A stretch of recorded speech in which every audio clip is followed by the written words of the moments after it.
descubrí que mi novio me engañaba con su instructora de yoga. No confronté, solo me encargué de que aprendiera la lección donde más le iba a doler. Siempre me consideré una persona razonable. No de esas que reaccionan con gritos ni mucho menos de las que arman un escándalo por una sospecha. Durante años fui más bien del tipo que intenta entender, que da el beneficio de la duda incluso cuando la evidencia se asoma en la puerta con una sonrisa burlona. Tal vez eso venga de la forma en la que crecí, en una familia donde los problemas se callaban y las emociones se escondían como si fueran algo sucio, o tal vez es que siempre sentí que si uno mantenía la calma, podía controlar mejor el resultado. Y por un tiempo, funcionó. Pero esta vez no. Esta vez descubrí algo que rompió algo en mí de forma irreversible, y no iba a reaccionar con lágrimas. Ni con gritos. Iba a responder con precisión. Con algo tan meticulosamente planeado, que ni siquiera el mejor instructor de yoga podría haber anticipado la posición en la que terminaría. Mi historia comienza un lunes cualquiera en Portland, donde vivo desde hace 5 años.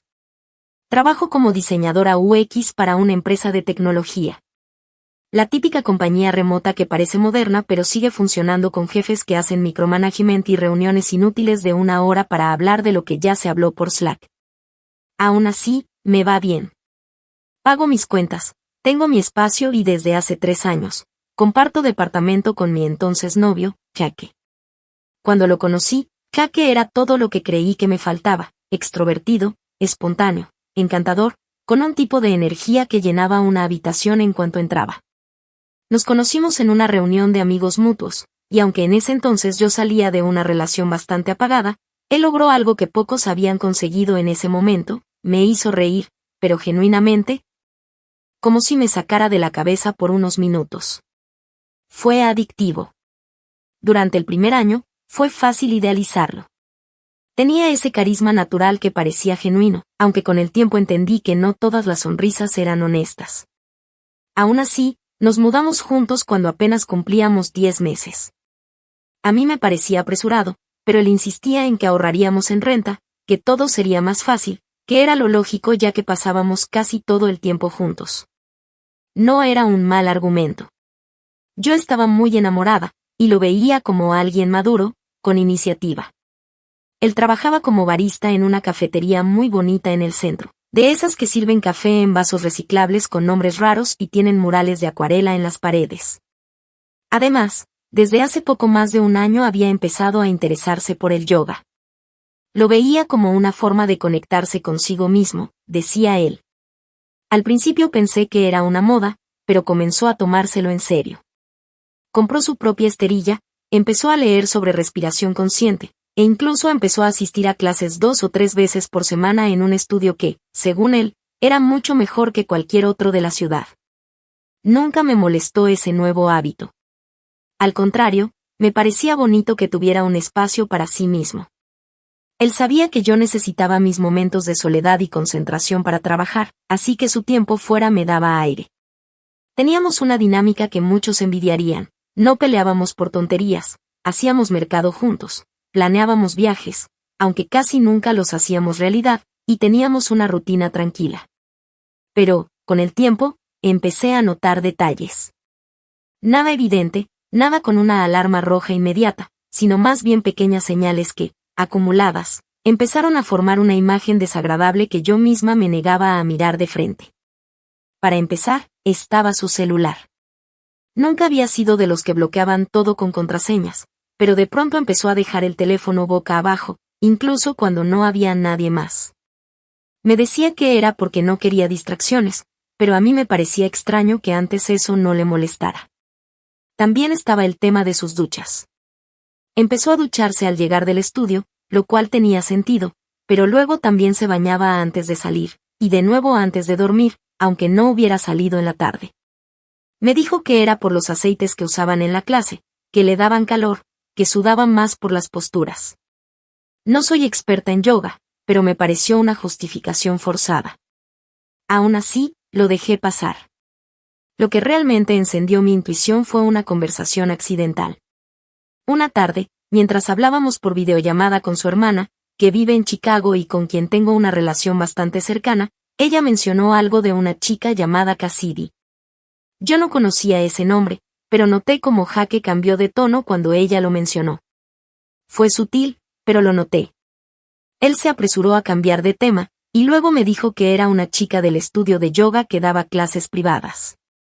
No pareció algo relevante. Hasta que me fijé en los horarios. Jaque decía que tomaba clases martes y jueves. Pero cuando vi el calendario en el sitio web del estudio donde supuestamente iba, no encontré su nombre en ninguna de las clases grupales. Solo vi que Cassidy ofrecía sesiones privadas, y que esas sesiones eran carísimas. Demasiado para alguien que decía ahorrar cada centavo porque quería empezar su propio negocio algún día. Ahí fue cuando comencé a juntar piezas.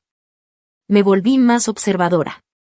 Me fijaba en los recibos, en los horarios, en cómo olía su ropa, incluso en la manera en la que sonreía después de llegar del estudio.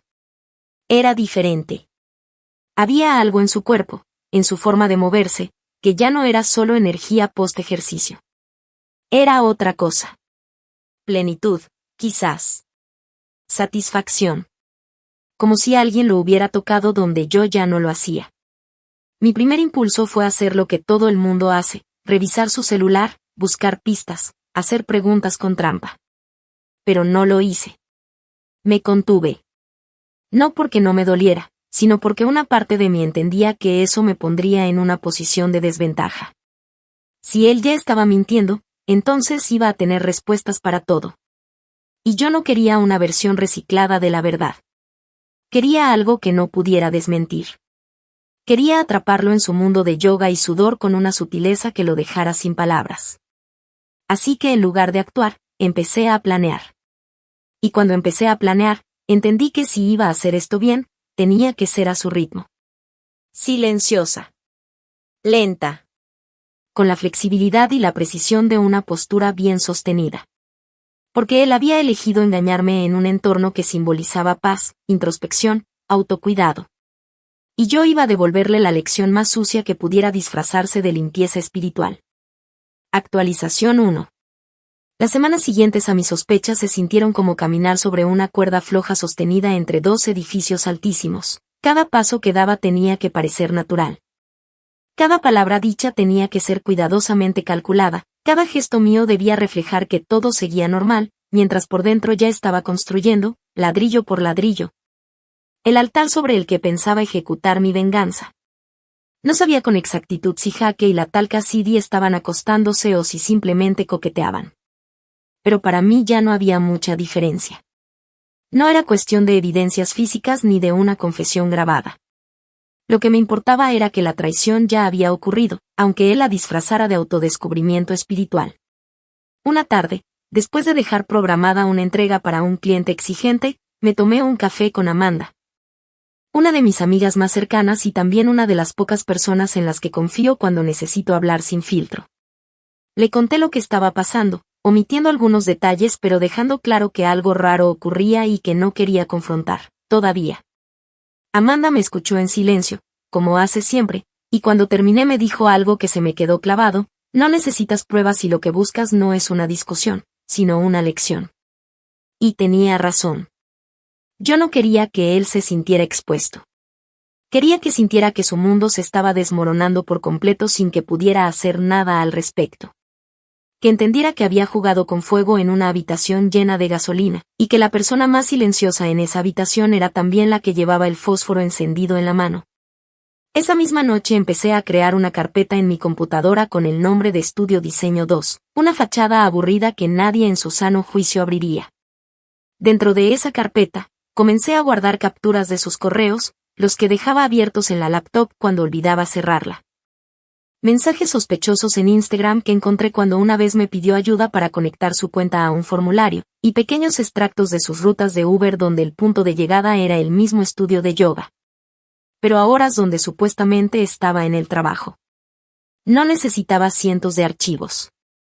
Solo unos pocos, bien elegidos, que me sirvieran para reforzar lo que ya estaba segura de que ocurría, que Jaque era un mentiroso encantador que creía estar un paso adelante de todos. Con la evidencia lista, pasé al siguiente paso: construir mi coartada emocional. Seguí siendo la misma pareja de siempre. Le cocinaba, me reía de sus historias, incluso las que ya me sabía de memoria. Lo abrazaba por la espalda cuando llegaba a casa y hasta fingía interés cuando hablaba de abrir su propio canal de wellness. Una idea que según él revolucionaría el contenido fitness de hombres en la costa oeste. Lo miraba con una mezcla entre asco y fascinación. Él estaba tan convencido de que todo estaba bajo control, tan seguro de que su farsa no tenía fisuras, que jamás notó que yo estaba vaciando mi ropa por tandas.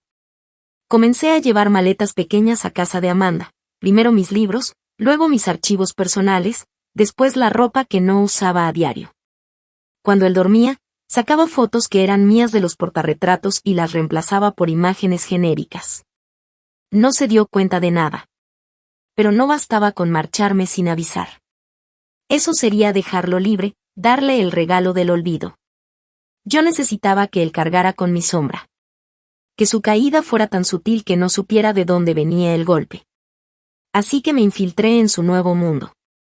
Utilicé un perfil falso, hecho con fotos de una conocida que me autorizó, para seguir a Cassidy en redes, comentar discretamente, ganarme su atención como una clienta curiosa. Me inscribí en uno de sus talleres gratuitos por Zoom y fingí interés en su método. Logré establecer conversaciones por mensajes, preguntas sobre el yoga hormonal, sobre la alineación de chakras, sobre cómo elegir el mat adecuado. Ella, por supuesto, cayó redonda. Respondía con entusiasmo, se mostraba accesible, y tras algunos intercambios incluso compartió su número diciendo que le encantaba crear comunidad entre mujeres. ¡Qué irónico! Con ese número, accedí a su canal privado de difusión donde compartía material exclusivo para sus clientas VIP. Ahí estaba todo, su agenda, sus talleres privados, y lo que más me interesaba, los nombres de quienes pagaban por sesiones individuales. El nombre de Jaque figuraba 3 veces por semana. Sesiones de 90 minutos. Siempre al final del día. El tipo no solo era infiel. Era metódico, constante, profesionalmente infiel. Y yo no podía estar más agradecida por su disciplina. Esa noche escribí una reseña falsa. Una muy bien escrita, desde el supuesto perfil de una mujer casada que descubrió que su esposo también tomaba clases con Cassidy y terminó destruyendo su matrimonio.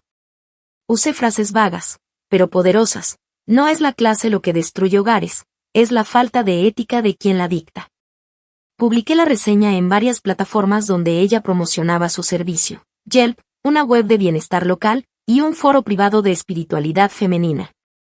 También le envié por correo a 2 estudios de yoga que Cassidy seguía activamente y donde se rumoraba que quería comenzar a trabajar como colaboradora. Pero lo mejor de todo fue el mensaje anónimo que redacté desde una cuenta sin nombre, el cual imprimí y guardé en su buzón físico en el estudio donde daba clases. En ese papel escribí con la calma más absoluta, no todas las traiciones vienen con gritos. Algunas solo vienen con consecuencias. Disfruta tu último mes como maestra de algo que ya no practicas. Respeto. Jaque, por su parte, seguía como si nada. Planeando una escapada de fin de semana, hablando de probar una dieta basada en plantas, preguntando si me molestaría que algún día tomara una certificación para ser coach de respiración. Me lo decía mientras yo miraba el reloj, sabiendo que la bomba que había dejado programada estaba a punto de explotar. Y sí, se notó. No porque él dijera algo, sino porque llegó una noche y por primera vez en años, no sonrió. No hizo bromas. No mencionó el yoga. Solo se metió directo a la ducha, sin hablar. Yo, por supuesto, lo esperé con la cena servida. Mientras cortaba su ensalada, le pregunté si todo iba bien. Él dijo que sí, pero con la mirada hundida en el plato. Y aunque esa noche intentó actuar como si nada, en sus ojos ya empezaba a asomarse el miedo. Un miedo que yo conocía bien, porque era el mismo que había sentido cuando supe la verdad, ese pánico silencioso de que el mundo que creías controlado, se te está resbalando entre los dedos, sin que puedas detenerlo. Actualización 2. Era impresionante ver cómo el silencio podía carcomer a alguien desde adentro cuando ya no tenía certezas. Jaque se estaba desmoronando lentamente, y yo, desde mi lado de la mesa, desde mi lado de la cama, desde mi rutina cuidadosamente coreografiada, solo observaba. No necesitaba confrontarlo. No tenía que elevar la voz, llorar o hacer preguntas con doble intención. Bastaba con dejarlo en su propia paranoia, ver cómo el peso de su conciencia comenzaba a hacerle agachar los hombros. Ya no silbaba mientras cocinaba, ni llegaba con ese aire triunfante que lo caracterizaba después de sus sesiones de yoga. Apenas cruzaba la puerta y se dirigía directo al baño, como si necesitara quitarse el rastro de algo.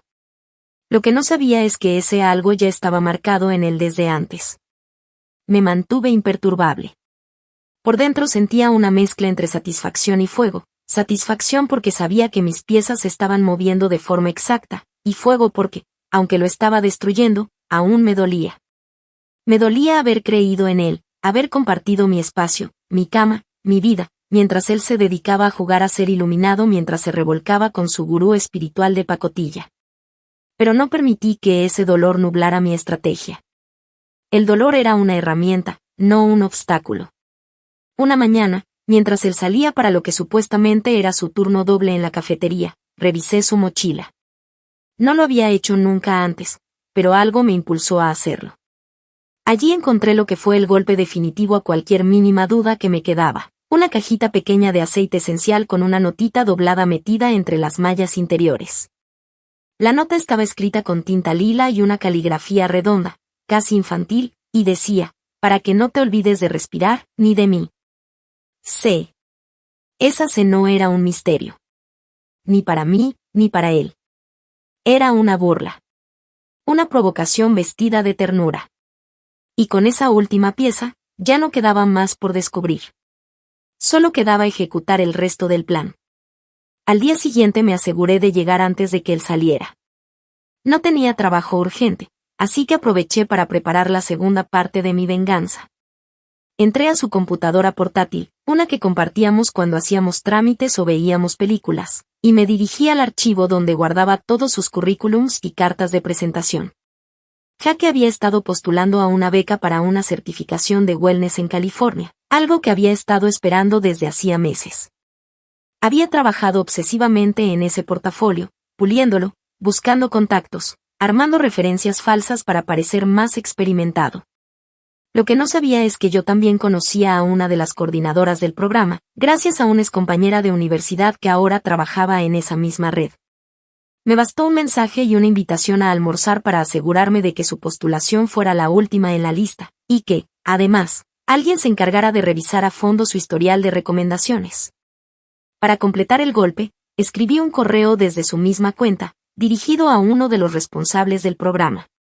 En ese mensaje, modifiqué algunos archivos, exagerando sus horas laborales y añadiendo como experiencia una colaboración con una fundación que no existía, cosa que un comité serio detectaría de inmediato. Era suficiente para que lo descalificaran por intentar inflar su currículum. Pero no terminé ahí. Cerré sesión y programé un recordatorio en su celular para 3 días después con una simple frase: verifica tu correo antes del deadline. Sabía que cuando lo hiciera ya sería demasiado tarde, y lo único que encontraría sería una notificación de rechazo con una redacción tan cordial como lapidaria. Con eso en movimiento, pasé al área personal. Había acumulado pruebas de su doble vida, sí, pero aún no las había usado directamente. Pensé en enviárselas a su familia, pero me parecía demasiado agresivo. Su madre era una mujer buena, y su hermana, aunque algo metiche, no tenía culpa de nada. En lugar de eso, opté por algo más efectivo, lo dejé fuera de la narrativa. Modifiqué nuestras fotos en redes sociales, lo eliminé discretamente de mi biografía en Instagram, archivando las publicaciones conjuntas sin borrarlas. Para que pareciera que simplemente había decidido darme un respiro digital. Luego publiqué una foto mía, de espaldas, en una playa del estado, una imagen que tomé hace meses en Cannon Beach, con un pie de foto que decía: nunca subestimes el poder del silencio. No fue necesario etiquetarlo ni mencionar su nombre.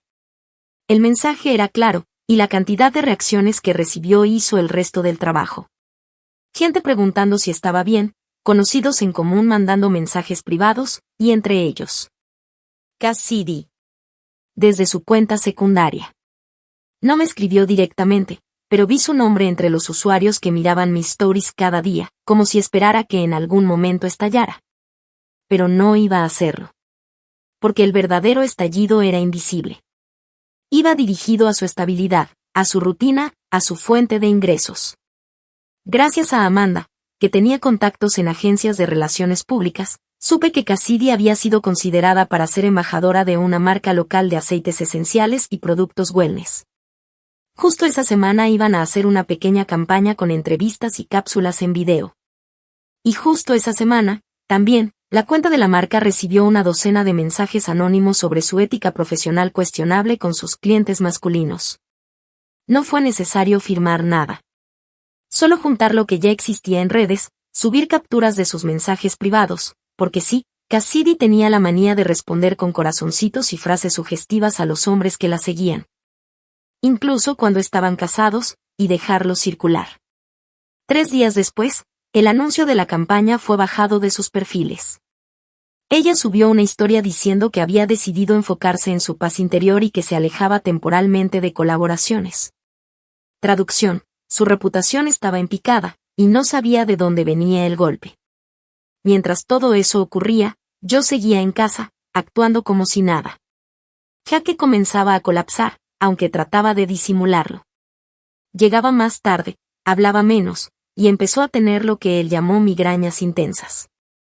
Me preguntó si creía que era estrés, a lo que respondí con una calma que me sorprendió a mí misma que probablemente era eso, que el cuerpo hablaba cuando uno tenía cargas emocionales acumuladas.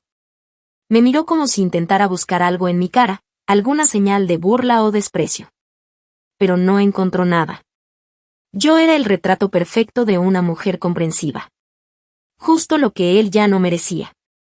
La noche que recibió el correo de rechazo de la certificación lo supe sin necesidad de preguntarle. Escuché cómo lanzó algo contra la pared en el cuarto de estudio, y después cómo se encerró en el baño por casi media hora. Cuando salió, no me dijo nada. Solo dijo que el mundo era injusto. Que algunas oportunidades se cerraban sin explicación. Que tal vez no era el momento correcto.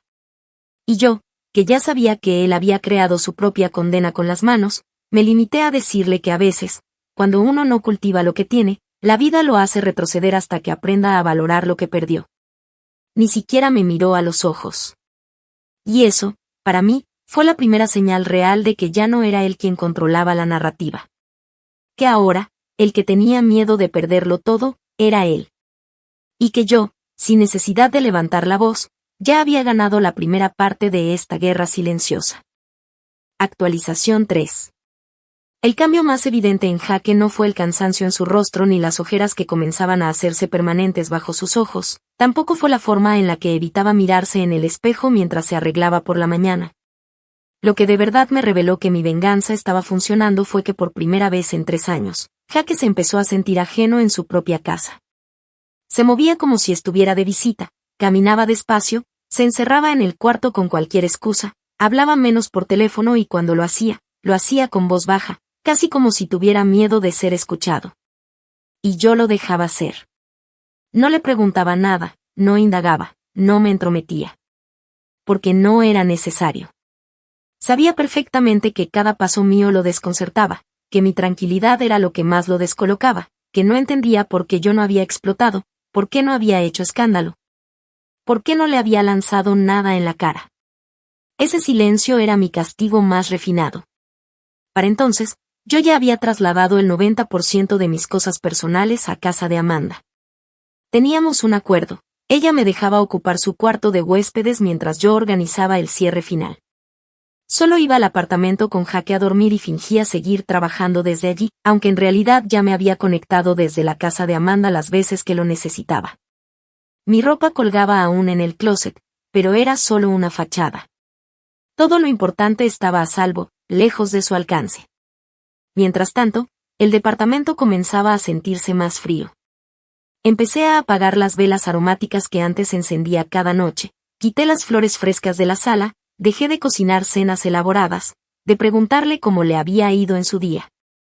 Ya no lo abrazaba al llegar, ya no me acurrucaba con él en el sofá, ya no compartía playlists con mensajes ocultos. Él notaba el vacío, pero no sabía cómo llenarlo. Porque en el fondo sabía que algo andaba mal, pero no tenía idea de qué tan profundo era el abismo en el que estaba cayendo. Una noche, lo escuché murmurar por teléfono. Estaba en el baño, pensó que dormía. Pero yo ya no dormía profundamente desde hacía semanas.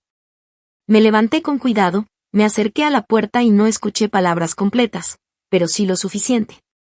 Dijo no sé qué está pasando, luego creo que me está dejando sin decirlo, y después, en voz aún más baja, no se lo he contado, no tiene sentido arruinarlo más. Esa última frase me dejó en claro que Cassidy no solo sabía de mi existencia, sino que además probablemente le exigía que diera el siguiente paso. Pero él no podía. Porque ya no tenía piso. Porque su seguridad se había ido. Porque por más que quisiera correr hacia esa nueva vida, sabía que estaba construida sobre ruinas, y que yo ya había empezado a prender fuego desde adentro. En paralelo, algo inesperado ocurrió, Cassidy desapareció de redes. Cerró sus perfiles por completo. Incluso la cuenta secundaria que usaba para espiar mis historias. No supe exactamente qué detonó esa decisión, pero sospeché que tenía que ver con la segunda parte de mi estrategia, una campaña de desprestigio aún más sutil.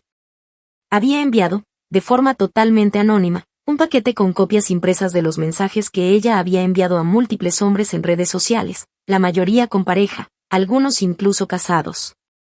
A los organizadores de un festival de bienestar que se realizaría en Bend, Oregon, y donde Cassidy figuraba como una de las ponentes.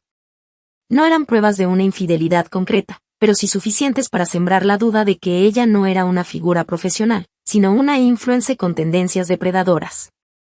Los organizadores, al parecer, decidieron cortar vínculos, y Cassidy nunca hizo mención al respecto.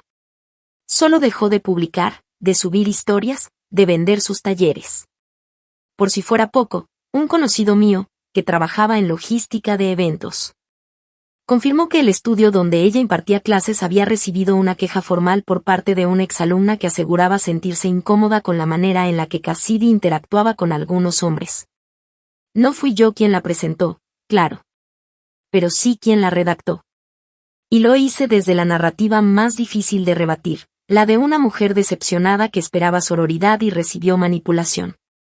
El impacto fue inmediato. Aunque el estudio no emitió ninguna declaración pública, Cassidy fue retirada discretamente de la cartelera del mes siguiente. Ya no figuraba ni en clases grupales ni privadas. Solo quedaba un horario abierto y vacío los martes y jueves, justo los días en los que Jaque supuestamente tomaba sus sesiones de reconexión. Una tarde, mientras él tomaba una siesta en el sofá, más agotado de lo normal, con el celular boca abajo y una respiración pesada que delataba ansiedad, abrí su laptop. Había dejado la sesión abierta.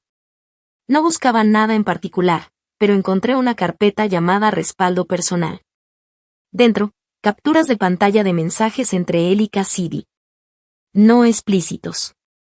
Nada que escandalizara a una abuela. Pero sí suficientes para dejar claro que tenían una relación emocional que iba más allá de una amistad espiritual. Él escribía cosas como me calma saber que existes, eres el único espacio donde puedo respirar sin filtros, y frases vomitivamente dramáticas como a veces pienso que contigo comencé a vivir de verdad. Las fechas coincidían con semanas donde discutimos, semanas donde yo estaba enferma, semanas donde él, en lugar de estar cuidándome, salía a caminar para despejar la mente. No copié los mensajes. No los envié a nadie. Solo los leí y los cerré. No necesitaba más.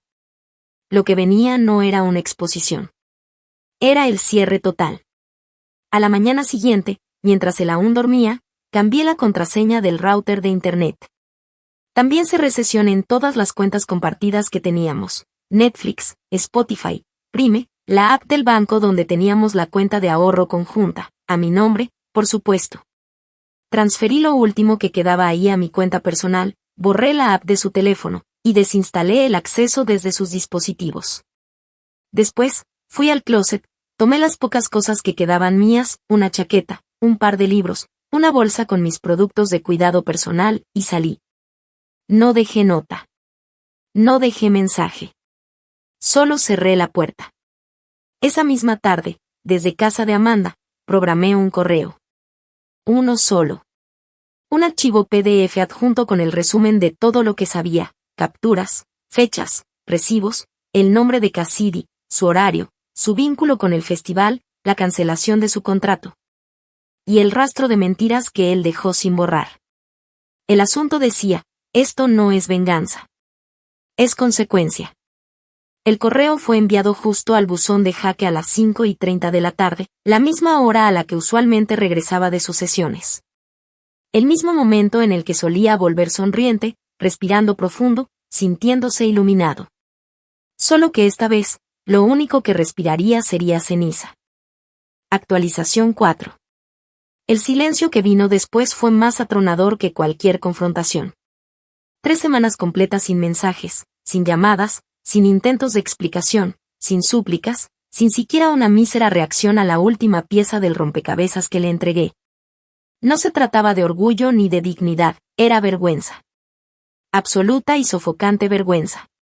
Jaque no era el tipo de persona que supiera lidiar con la caída pública. Siempre había vivido bajo la ilusión de que era encantador, simpático, el buen tipo que no podía equivocarse.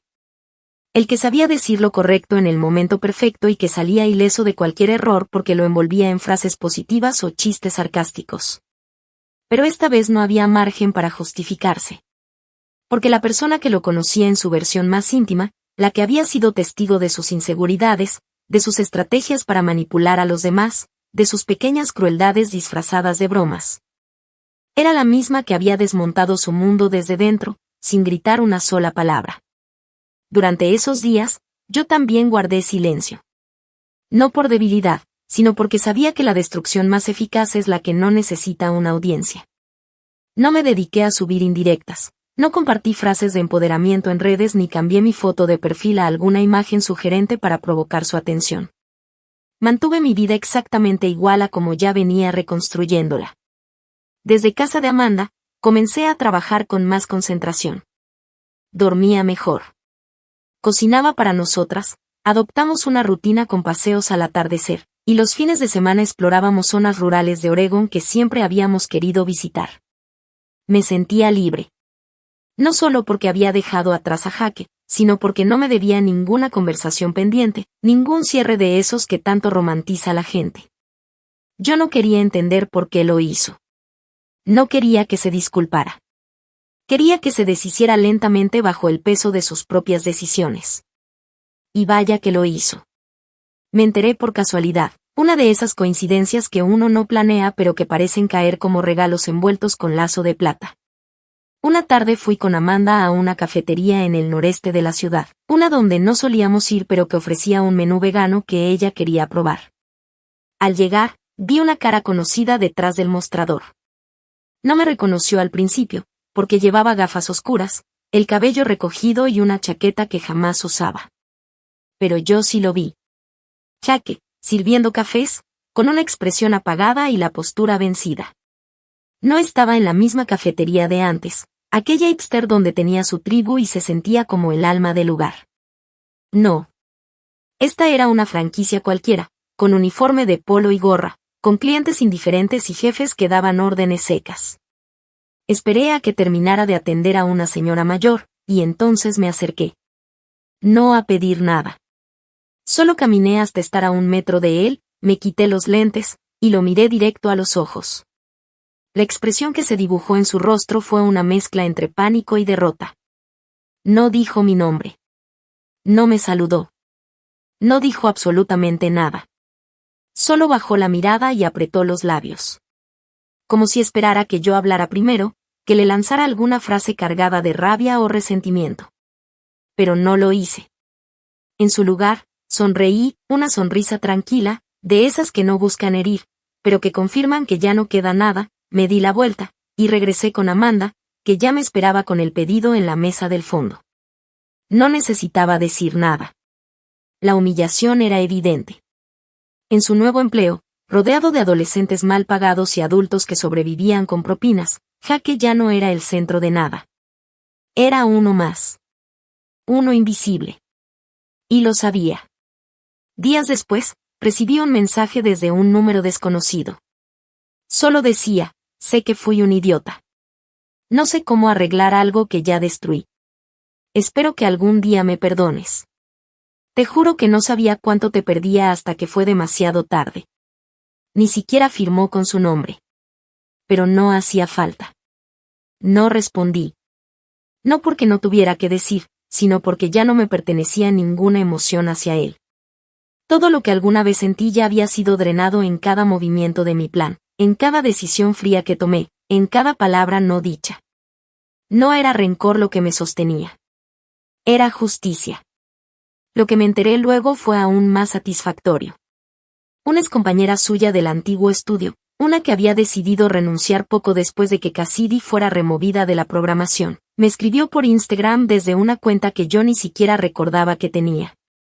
Me dijo que había visto mi publicación de la playa semanas atrás y que siempre sospechó de la relación entre Jaque y Cassidy, pero que nunca dijo nada porque, según sus palabras, él tenía una manera muy hábil de hacer que uno sintiera que todo lo tenía bajo control. Me confesó que después de que Cassidy desapareció del estudio, muchos alumnos dejaron de ir, que hubo rumores de que había algún tipo de escándalo vinculado a ella, pero que como nadie decía nada oficialmente, todo quedó en el aire. Lo que sí sabía era que Jaque había intentado volver al estudio para ofrecer clases masculinas alternativas, casi como un reemplazo de lo que Cassidy solía hacer, pero nadie aceptó la propuesta.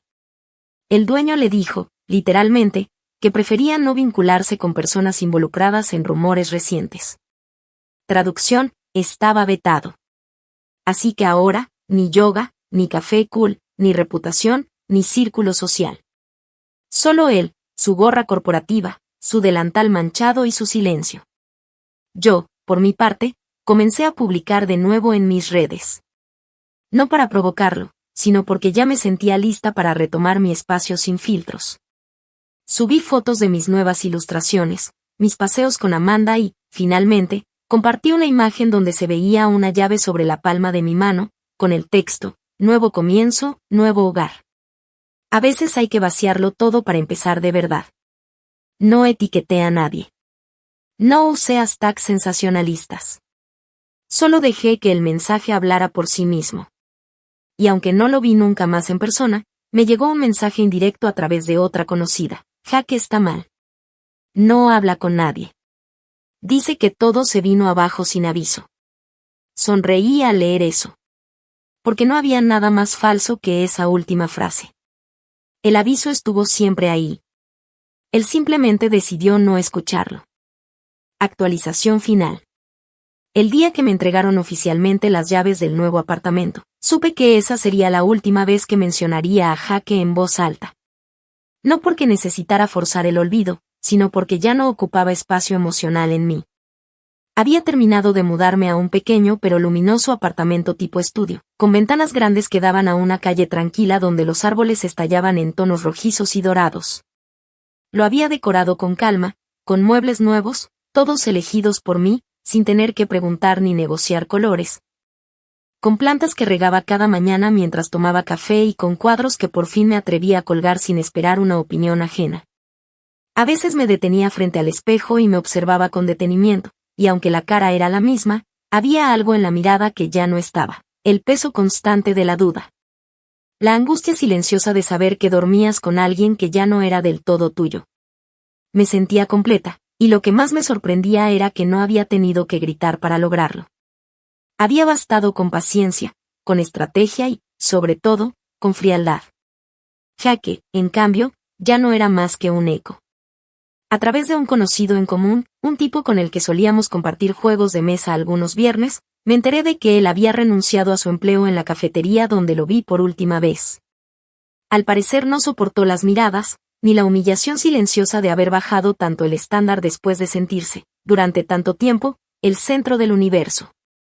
Me dijeron que estaba buscando reinventarse, aunque la realidad era más simple, no conseguía que lo aceptaran en ningún lugar con visibilidad. Su nombre había sido descartado de al menos 3 colaboraciones comunitarias vinculadas al wellness local, y aunque no existía ningún comunicado oficial, la gente en ese mundillo ya hablaba. No sabían los detalles, pero sabían lo suficiente para desconfiar. Algunos decían que había cruzado límites con una clienta. Otros que había usado sus vínculos en el estudio para beneficio personal. Pero nadie sabía que todo eso, cada semilla de duda, había sido sembrada por mí. Y me aseguré de regarlas con el mismo cuidado con el que él ignoró mi intuición. Cassidy, por su parte, hizo un intento de resurgir. Reapareció en redes con un nuevo perfil, otro nombre, algo como Cass, Soul Balance, y un enfoque más místico. Había cambiado el estilo, menos cuerpo, más frases espirituales, menos clases presenciales, más contenido pregrabado desde su sala. Subió un video en el que hablaba de traiciones del ego y personas que no saben vibrar alto. Una joya de autoengaño. Lo que más me impactó fue ver que, en los comentarios, muchas mujeres le preguntaban qué había pasado con el estudio donde enseñaba antes. Ella lo esquivaba con frases como ciclos que se cierran y la energía ya no fluía. Pero yo sabía que, aunque intentara girar el relato a su favor, ya no era bienvenida en ese espacio. Y lo sabía porque meses después, Amanda, que había tomado un par de clases en ese mismo lugar con otra instructora, me contó que la dueña del estudio mencionó, sin nombres, que no toleraban conductas poco éticas entre instructores y alumnos, y que preferían mantener el entorno libre de dinámicas contaminantes. Sin buscarlo, me reí. Fue una risa baja, seca, más de satisfacción que de alegría. No era personal. Era justicia. No puedo negar que hubo momentos en los que pensé en si me había pasado. Si tal vez había ido demasiado lejos. Pero cada vez que esa duda asomaba, recordaba la sensación exacta que tuve al encontrar aquella nota en su mochila, escrita con esa letra perfectamente redondeada que decía para que no te olvides de respirar, ni de mí. Recordaba cómo la leí sentada en la cama, con las piernas cruzadas y las manos temblando, mientras él estaba en la sala viendo videos de rutinas de estiramiento como si su vida fuera tan limpia como la colchoneta que usaba. Recordaba todas las veces que me dijo que me amaba mientras pensaba en otra. Y la duda desaparecía. Una de las últimas piezas que moví fue la devolución de una deuda que él nunca supo que tenía. Durante los primeros años de nuestra relación, yo había financiado muchas cosas, sus suplementos, sus talleres, su ropa deportiva, su membresía al gimnasio boutique. Incluso su primer pago para una certificación que nunca terminó. Todo eso, según él, era una inversión en su desarrollo personal. Yo, enamorada, lo veía como apoyo. Pero ahora, con distancia, entendía que solo era una más de sus plataformas. Así que recopilé cada uno de esos gastos, que estaban pagados con mi tarjeta o transferencias desde mi cuenta, los documenté en una hoja de cálculo con fechas, conceptos y montos. Y los mandé en un sobresellado a la dirección de su madre, donde sabía que él estaba quedándose temporalmente. En la carta incluí una sola línea, escrita a mano: no es necesario que lo pagues. Ya lo estás haciendo de otras formas. No supe si lo leyó. No supe si lo rompió. Pero me basta con saber que le llegó. La última señal que recibí de él fue un mensaje semanas después, sin texto, solo un enlace de YouTube. Era una canción que solíamos escuchar cuando recién nos conocimos, una de esas que sonaban de fondo mientras cocinábamos en pijama con vino barato y hablábamos de futuros que ya no existen. No la abrí. No porque no quisiera, sino porque entendí que abrir ese video era invitarlo otra vez a mi mente. Y yo ya había limpiado ese espacio. Había barrido cada rincón, ventilado cada herida, cambiado las cerraduras emocionales. No tenía sentido volver. Hoy camino por mi barrio con una ligereza que no sentía desde hacía años. Mi vida es tranquila. Mi trabajo va bien. He empezado a salir de nuevo, sin apuros, sin urgencias, sin el deseo de reemplazar a nadie, sino con la conciencia plena de que ya no me debo a ninguna versión rota de mí misma. Cuando paso frente a estudios de yoga, no siento rabia. Siento poder. Porque me probé que no necesitaba destrozar a nadie públicamente para recuperar mi dignidad. Bastaba con entender que la mejor venganza no es hacerlo sufrir en voz alta, sino vivir tan en paz que cada recuerdo de ti les queme como una herida mal cerrada. Jaque aprendió su lección. La aprendió sin que yo lo señalara. La aprendió porque perdió todo sin saber exactamente cuándo ocurrió, porque cada puerta se cerró sin que nadie le explicara por qué.